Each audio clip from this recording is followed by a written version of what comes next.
மாணவர்கள் எல்லோருக்கும் வணக்கம். பொதுத்தமிழ் பகுதியில் எந்த நோட்ஸ் எடுத்து நம்ம படித்தா பெஸ்ட்டாக இருக்கும் அப்படின்னா, சரி இப்போ இருந்து நான் படிக்க ஆரம்பிக்கிறேங்க, நான் எதை படித்தா யூஸ்ஃபுல்லாக இருக்கும் அப்படின்னு கேட்குறவங்களுக்கான ஒரு வீடியோ தான் இந்த வீடியோ. மற்றபடி நீங்கள் படிச்சுட்ருக்கீங்க, ப்ரிப்பேர் பண்ணிகிட்ருக்கீங்க அப்படிங்கிறவங்க இந்த வீடியோ ஸ்கிப் பண்ணிக்கலாம். ஸோ இது எதுக்காக அப்படின்னா, பொதுத்தமிழ் பகுதியில் இந்த ஒரு புத்தகத்தை படித்தா கூட நமக்கு போதுமா அப்படின்னு கேட்டால் கண்டிப்பாக போதும். ஏன் அப்படின்னா, இது தமிழக அரசால் வெளிவிடப்பட்டதான முறையான ஒரு ஸ்டடி நோட்ஸ் தான், அதாவது அஃபிஷியல் நோட்ஸ் தான். ஸோ இந்த ஒரு கண்டென்ட் பார்த்துட்டிங்கன்னா நம்ம தமிழ்நாடு அரசு மூலிமா வெளிவிடப்பட்டிருக்கிறது. ஸோ இதை நீங்கள் பிரிண்ட் போட்டால் கூட உங்களுக்கு ஜஸ்ட் ஒரு 200 தான் வரும். நீங்கள் எவ்வளோ புத்தகங்கள் வாங்கி படிக்கணுமோ அது எல்லாத்துக்குமே சேர்த்து கூட நீங்கள் இதிலேருந்து ரெஃபர் பண்ணிக்கலாம்.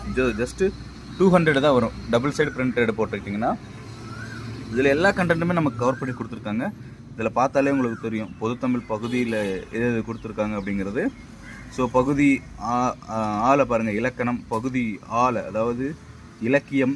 அதை தவிர்த்து மீதி இருக்கிறது எல்லாமே பகுதி ஈல பார்த்துட்டிங்கன்னா தமிழ் அறிஞர்களும் தமிழ் தொண்டும், புதுக்கவிதையின் தோற்றம் வளர்ச்சி, உலக மொழிகளில் சிறுகதையின் தோற்றம், புதுமை பித்தனுடைய படைப்புகளும் வாழ்வும், ஜெயகாந்தனுடைய அறிமுகம். ஸோ இது எல்லாமே பார்த்துட்டிங்கன்னா ரொம்ப ரொம்ப இம்பார்ட்டண்டான டாபிக்ஸை நமக்கு வந்து ஷார்ட் பண்ணி நீட்டாக அழகாக கொடுத்துருக்காங்க.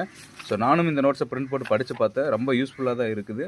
ஸோ உங்களுக்கு இந்த நோட்ஸ் தேவைப்பட்டால் நீங்கள் அஃபிஷியல் வெப்பேஜில் எடுத்துக்கலாம். இன்கேஸ் உங்களுக்கு இந்த நோட்ஸ் எப்படி எடுக்கிறதுன்னு தெரியல அப்படின்னா, லிங்க் வேணும் அப்படின்னா கமெண்டில் வந்து நீங்கள் லிங்க் அப்படின்னு டைப் பண்ணுங்கள். இல்லைனா உங்களுக்கு என்ன டவுட்டோ அதை கேளுங்க.